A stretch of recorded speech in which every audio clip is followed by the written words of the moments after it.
The smell of burning mahogany and salt air filled the office as the first red seizure tags were slapped onto the family portraits. Harriet watched, frozen, as the men in gray suits methodically stripped the Crowley name from the walls. But it was the sight of her brother-in-law Edward leaning against the doorframe with a silver pen and a commitment form for a psychiatric ward that chilled her blood. He didn't look like a grieving relative. He looked like a man who had been waiting for the fire to start. Outside, the rhythmic thunder of the shipyard had been replaced by the roar of an angry mob and the crackle of a suspicious flame licking the base of the central warehouse. As the heavy iron gates were chained shut from the outside, Harriet realized the ledgers in her trembling hands weren't just records of debt. They were a death warrant. She had exactly 1 hour before the shipyard became her tomb, and the only person who could save her was the one holding the match. The morning air in Blackwood Bay tasted of salt and industrial grit, a familiar cocktail that Harriet Crowley inhaled like the finest perfume. She strode across the damp planks of the shipyard's main pier, her boots striking the timber with a rhythmic authority that brooked no argument. The hem of her charcoal wool coat gathered fine droplets of spray from the churning gray Atlantic, but she ignored the dampness. Her focus remained fixed on the skeletal remains of the new freighter rising from the central slipway. Harriet stopped beside Thomas, a man whose skin resembled ancient, weathered oak. He moved with the slow, deliberate grace of a craftsman who had spent 40 years coaxing steel into submission. Harriet placed a hand on his shoulder, the rough denim of his work jacket a stark contrast to her own refined attire. She didn't need to speak. The weight of her hand conveyed a shared history of labor. She moved through the yard, nodding to men whose names she whispered like a litany. Michael, David, Sarah, each a vital gear in the Crowley shipbuilding machine. Reaching the hull of the dry bulk carrier, she ran her fingers over the cold, unyielding metal of the rivets. The welds were clean, the seams tight. The thunderous roar of pneumatic hammers vibrated through her boots, a symphony of progress that made her pulse quicken with pride. This yard was the heart of the town, and she was its steady beat. The sudden shattering of glass destroyed the sanctuary of her office an hour later. Harriet bolted upright as the frosted pane in her door splintered inward. 2 men in ill-fitting gray suits barged past her secretary, their presence bringing a stench of cheap tobacco and stale bureaucracy into the room. The lead bailiff, a man with a face the color of raw beef, slammed a thick stack of documents onto her oak desk. The impact sent her porcelain coffee cup rattling against its saucer, a sharp, dissonant sound in the quiet room. Harriet stared at the papers, her eyes locking onto the bold, black ink of an asset seizure notice. Greasy thumbprints marred the official seal of the Blackwood Bay District Court. Without a word of explanation, the bailiff pulled a roll of adhesive red tags from his pocket. He began slapping them onto her furniture, the mahogany filing cabinet, the bronze floor lamp, the heavy iron safe that held the company's secrets. Each thwack of the adhesive felt like a physical blow to her chest. The bailiff's movements were mechanical, a chilling display of state-sanctioned theft that left Harriet standing frozen in the center of her crumbling empire. Desperation drove her to the archives in the building's basement. Harriet hunched over a massive, leather-bound ledger, the smell of mildew and stagnant air thick enough to coat her throat. Her fingertips grew stained with dried ink as she flipped through the heavy parchment pages. The numbers usually spoke a language of clarity, but today they whispered of betrayal. She found a series of transfers buried under the mundane heading of rigging supplies. The name Cyrena appeared repeatedly, written in a flowery calligraphic hand that sent a jolt of recognition through her. Harriet bit her lip until she tasted copper, cross-referencing the payment dates with the arrival of certain consultants from the city's docks. Deep within the margins, she discovered a hidden cipher, tiny red crosses marking every sum that exited the Crowley accounts. The air in the cramped room felt thin. Serena wasn't a supplier. It was a parasitic entity, a hollow shell through which a criminal syndicate was hemorrhaging the shipyard's lifeblood. Every dollar meant for steel or wages had been diverted into the pockets of shadows, and the handwriting suggested the traitor was someone she had once trusted. The heavy office door creaked open, admitting Edward Crowley. He brought with him the cloying scent of sandalwood and expensive cigars, a fragrance that felt like an intrusion. He moved with a practiced, feline grace, sliding a crisp, white form across the desk toward Harriet. The document bore the elegant logo of Quiet Haven, a private psychiatric clinic known for its discretion and its high walls. Edward offered a thin, condescending smile, his fingers lingering on his gold cufflinks. He pushed a silver pen toward her, his voice a low, soothing purr that made the hair on Harriet's neck stand up. He spoke of shattered nerves and the heavy burden of widowhood, suggesting a voluntary evaluation for her own well-being. Harriet stared into his watery, pale eyes, searching for a glimmer of familial affection and finding only the cold calculation of a predator. He wanted her signature. He wanted her silence. One stroke of the pen would strip her of her authority and her freedom, consigning her to a locked room while he picked the bones of the family business clean. Harriet didn't sign. She surged past him, the office door swinging wildly on its hinges as she fled toward the yard. But the sanctuary of the docks had turned into a hornet's nest. At the main gates, a wall of sweating bodies and jagged shouting blocked her path. The men she had greeted by name just hours ago now hoisted placards where her face was crossed out in crude black paint. The air stank of cheap beer and the bitter tang of resentment. One of the picketers, a young welder she had once defended, stepped forward and shoved her shoulder. The force sent her reeling. He spat accusations of a stolen pension fund, his face twisted in a mask of righteous fury. Harriet tried to speak, to explain the ledger and the fraud, but the roar of the mob drowned her out. She saw the raw hatred in their eyes and realized the depth of the deception. Someone had spent weeks sowing these seeds of discord, turning her own people into a weapon to be used against her. She retreated to the drafting room, the heavy iron bolt sliding home with a definitive clack. Harriet spread the metal supply manifests across the drafting table, weighting the corners with brass slugs. She needed a moment to think, to map the corruption. But a new sensation invaded her senses. A sharp, acrid smell, the odor of burning insulation and dry timber, wafted through the vents. Harriet spun around. Thick, gray coils of smoke were already snaking under the oak door. The floorboards beneath her boots grew uncomfortably warm, and from the hallway came the terrifying crackle of old wood succumbing to heat. She lunged for the door, but the brass handle seared her palm. The realization hit her with the force of a physical punch.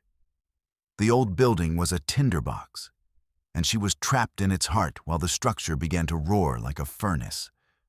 She grabbed the heavy red fire extinguisher from the wall, swinging it with a desperate primal strength. The glass of the window shattered, shards singing as they rained down onto the asphalt 2 stories below. Harriet hauled herself over the sill, the jagged edges tearing the silk of her dress and biting into her skin. She stepped onto the swaying wooden scaffolding outside, her fingers clutching a leather folder containing the original, unfalsified ledgers. The wind whipped her hair across her face, carrying the heat of the fire that now vented through the broken window behind her. She descended the icy rungs of the ladder, her knuckles white as she gripped the frozen metal. The orange glow of the inferno danced on the ground below, casting long, monstrous shadows.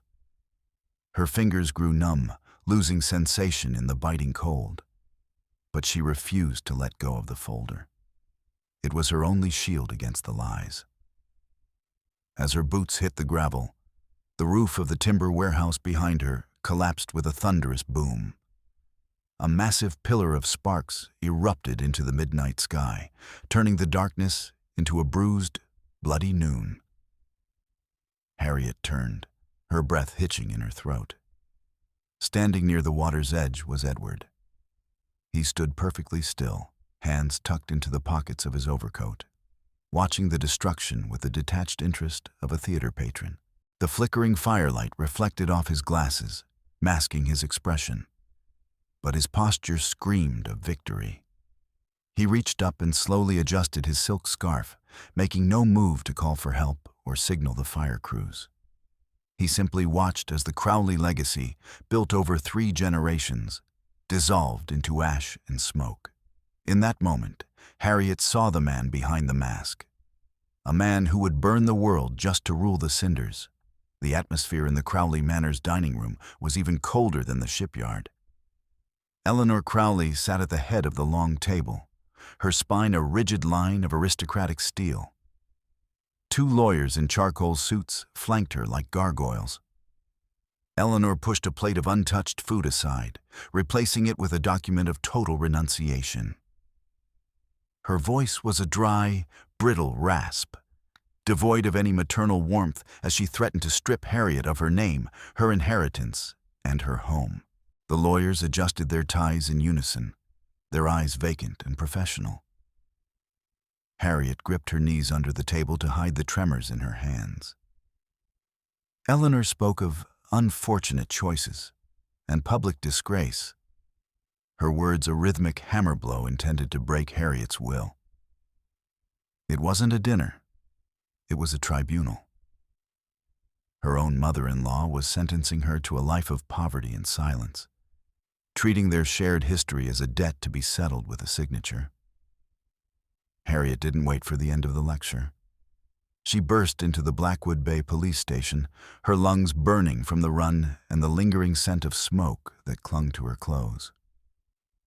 The desk sergeant didn't even look up from his newspaper as she slammed her report of the arson onto the counter.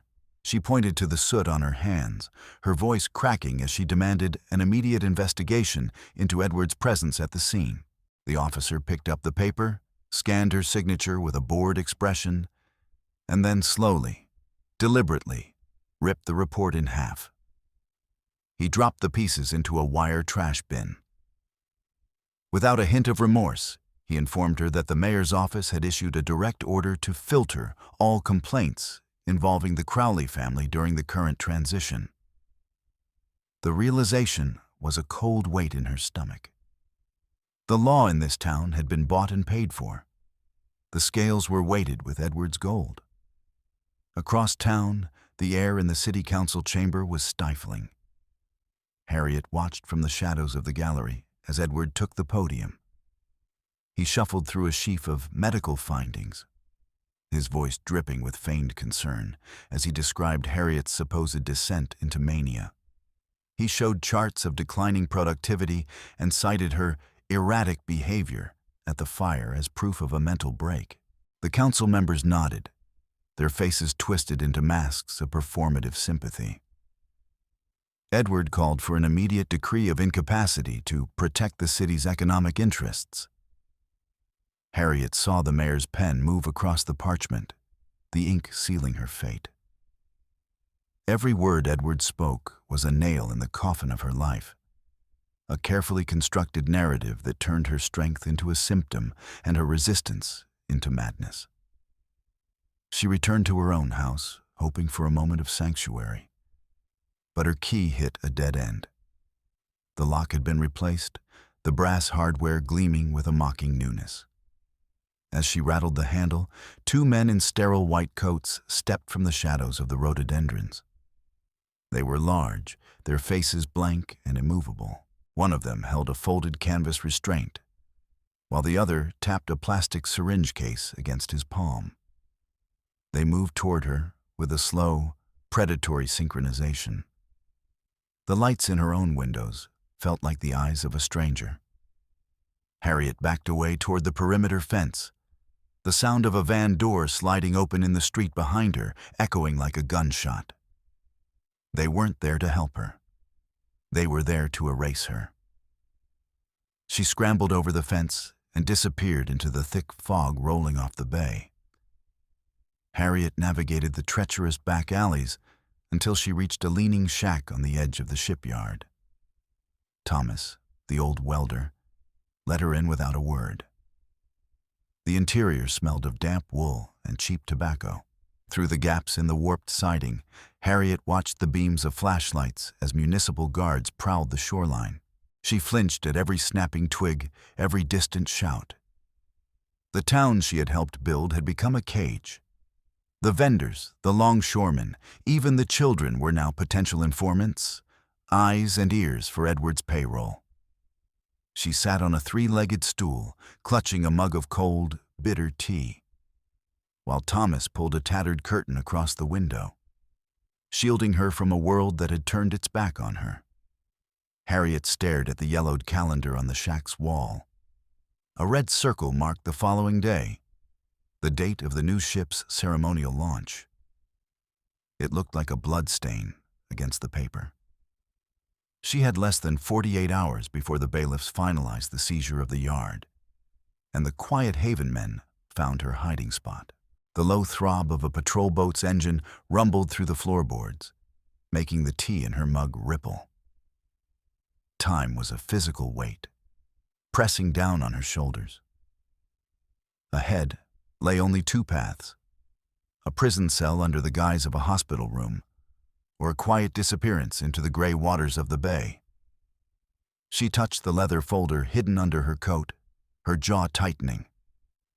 She had one move left, one chance to tear the mask off the Crowley name, and she wouldn't waste it on fear.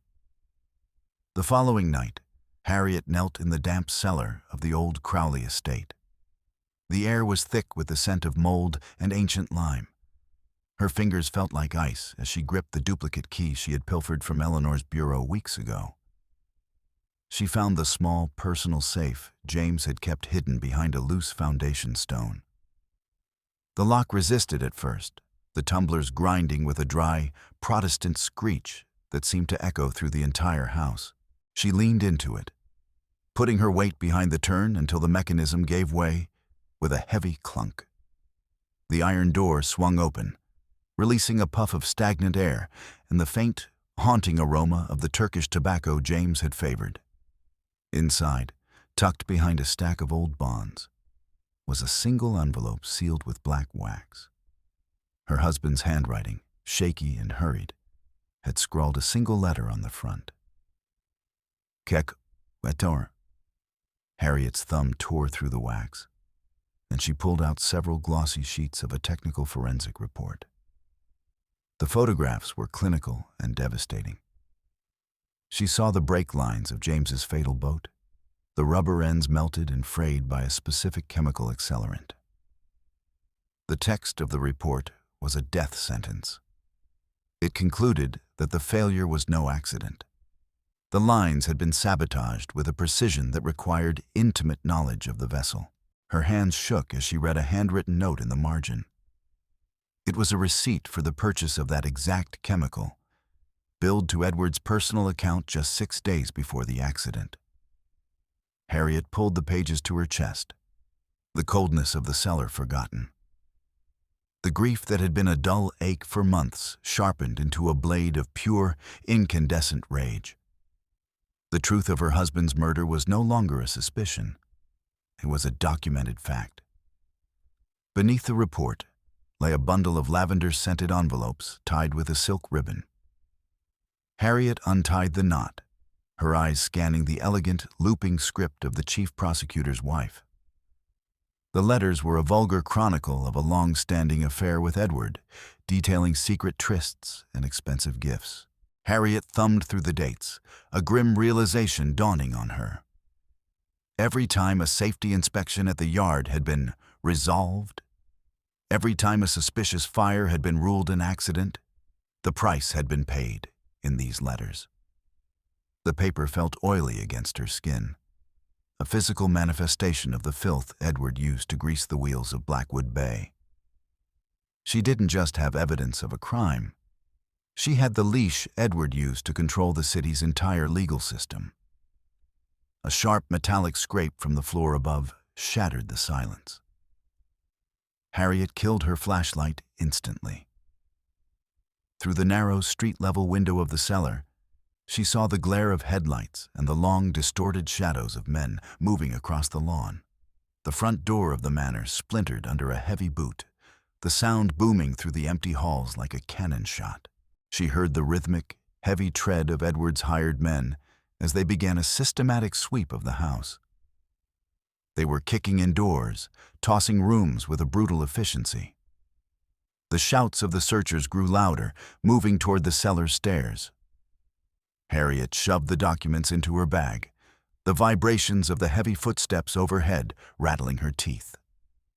They were coming for the evidence, and they wouldn't leave witnesses. She lunged for the wooden laundry chute, throwing back the heavy lid. The smell of bleach and old linens rose to meet her as she dove into the dark opening. Harriet plummeted through the darkness, her elbows scraping against the smooth wooden sides of the shaft, until she hit a pile of damp tablecloths in the laundry room below. Above her, the cellar door was kicked open, followed by the roar of angry voices. She held her breath, her heart hammering so hard she feared it would give her away.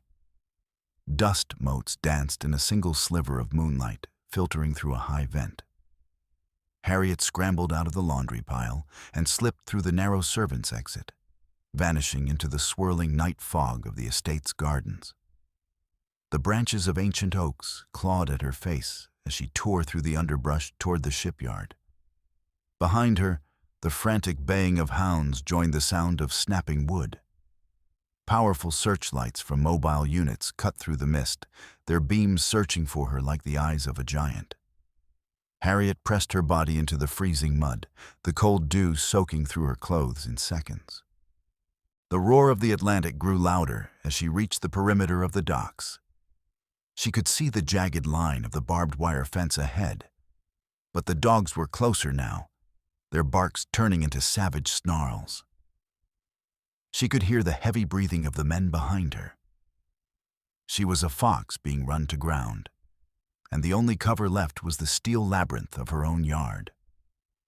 She dove through a technical hatch into the hull of the unfinished dry bulk carrier. Inside, the air was a tomb of cold iron and the smell of industrial oil. Harriet balanced on a narrow catwalk, her breath coming in ragged gasps. Suddenly, the external hull began to ring with a series of deafening, rhythmic strikes. Edward's men were outside, hammering on the steel with iron bars to listen for the resonance of a hollow space. The vibration traveled through her bones, a sickening metallic hum that made her head swim. Pinpricks of light from their torches poked through the rivet holes, dancing across the dark interior like stars.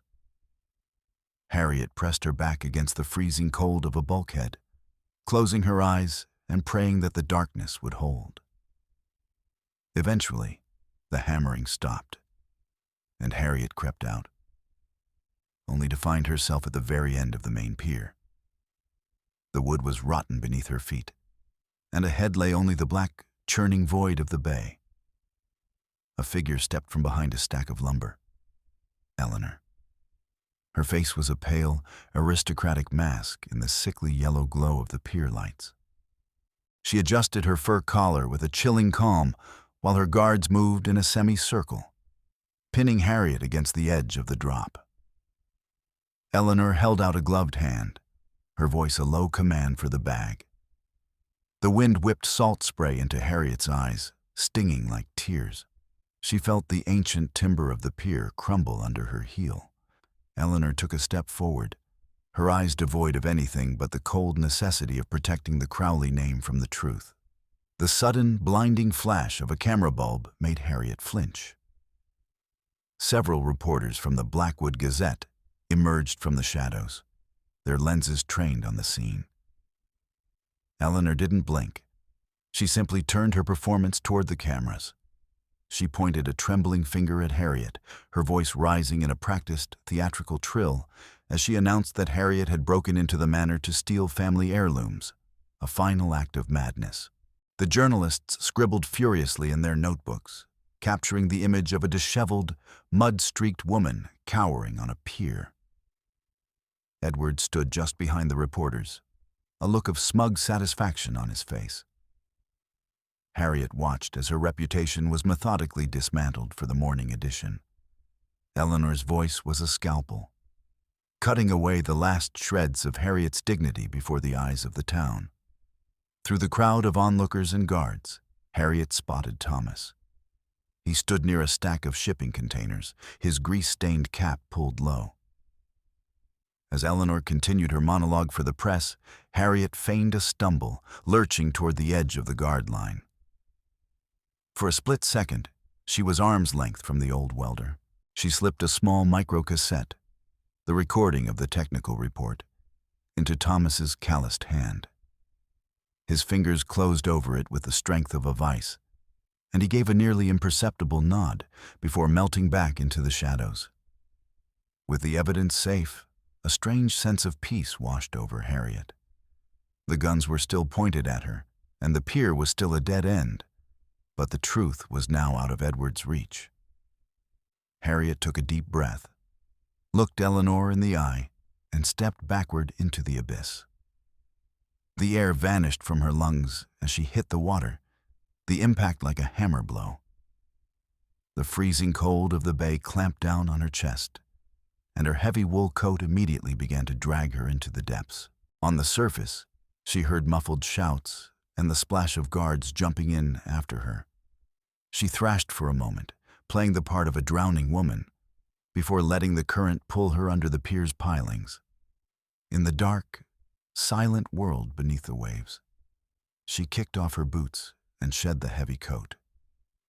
She swam with a desperate, burning intensity, her lungs screaming for air as she moved away from the lights of the pier and into the black heart of the bay.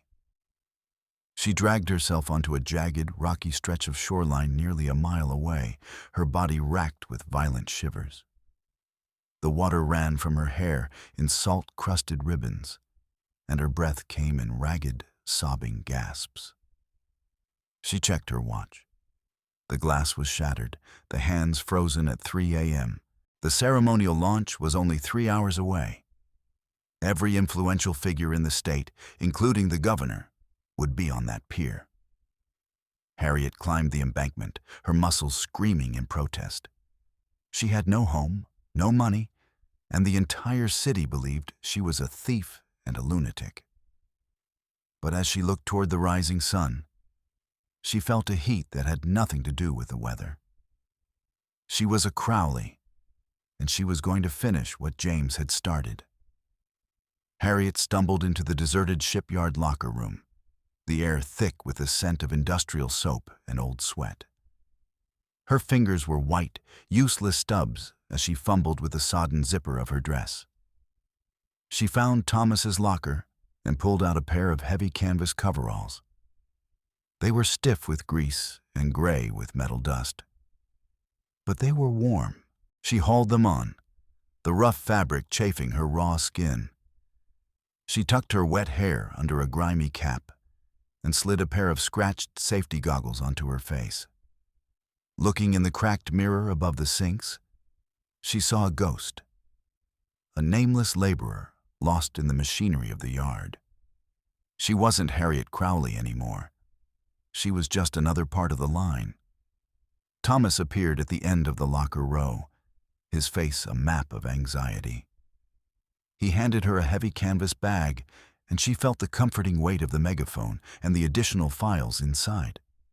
Outside, the first notes of a brass band drifted on the wind, a jaunty, hollow march. From her vantage point, she could see the main stage. Edward was a silhouette of perfection, his teeth gleaming as he joked with the governor. Eleanor sat beside them, a queen on her throne, her head held high. Harriet watched as Edward stepped toward the microphone. Her heart hammered against her ribs like a trapped bird. Thomas moved ahead of her, his broad shoulders acting as a shield as they navigated the perimeter of the security detail.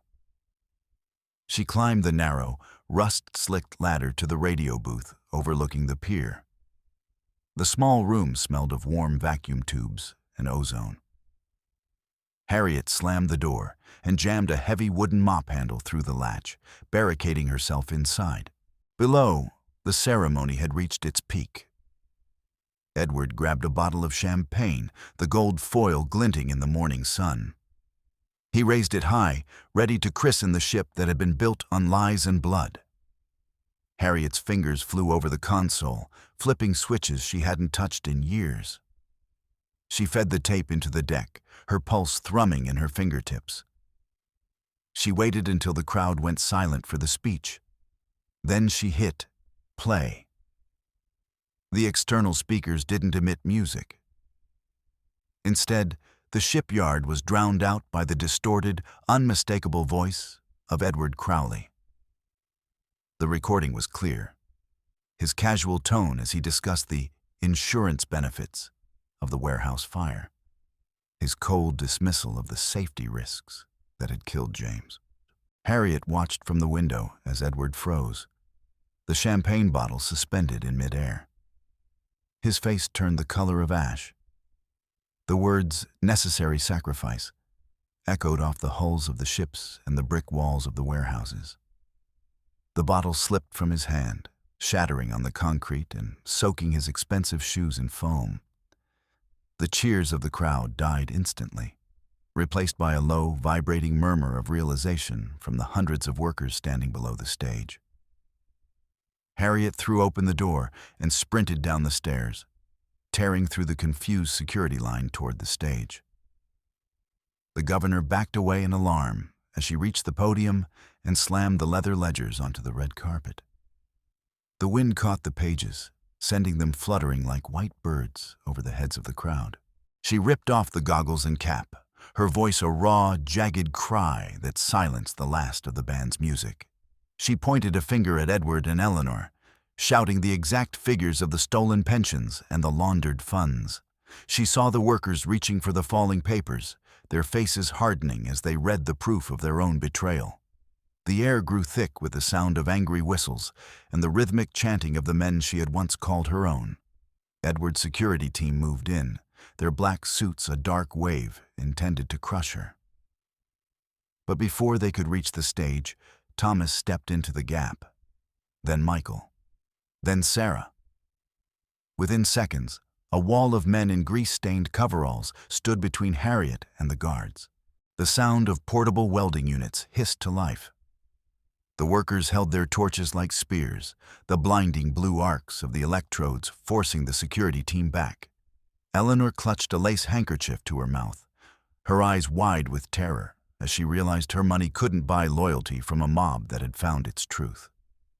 Harriet stood at the center of the storm, the heat of the workers' bodies at her back, a living shield for the woman who had finally spoken for them. Edward broke for the exit, lunging into his black limousine.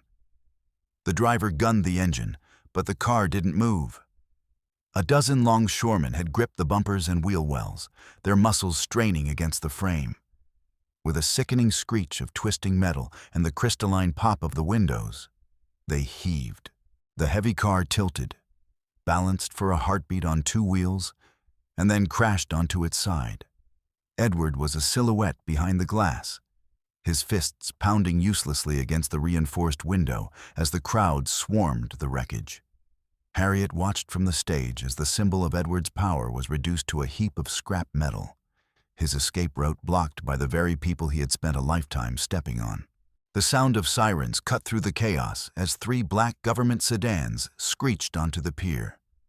A federal marshal stepped out, his face a mask of stern authority as he surveyed the riot.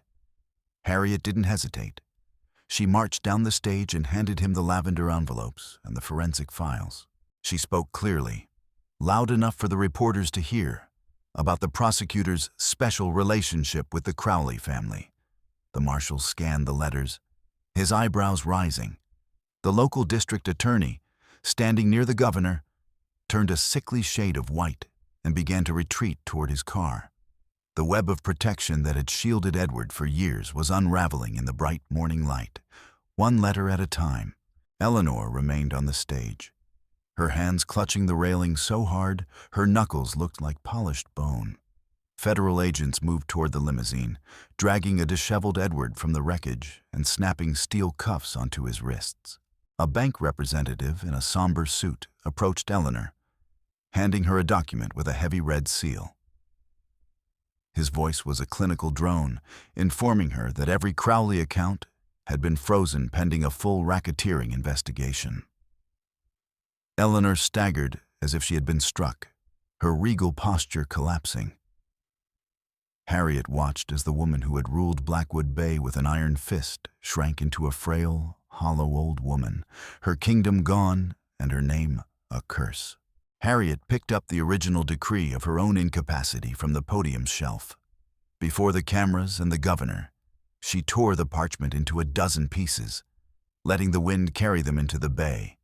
She pulled out a new document, one she and Thomas had drafted in the shack. With a steady hand, she signed her name, officially transferring the controlling interest of Crowley's shipbuilding into a worker-owned cooperative. A roar of approval went up from the docks, a sound louder than any ship's whistle. The burden of the Crowley name was gone, replaced by a shared future. The yard didn't belong to a dynasty anymore. It belonged to the hands that built it. A week later, Harriet stood on the gravel driveway of the Crowley estate. Moving vans were parked at the front door, and bailiffs were carrying out the mahogany desks and gilded mirrors that had defined her life. She watched as Eleanor walked down the front steps, her head bowed, carrying a single small jewelry box. The older woman didn't look back as the heavy front doors were pulled shut and secured with thick iron chains and lead seals.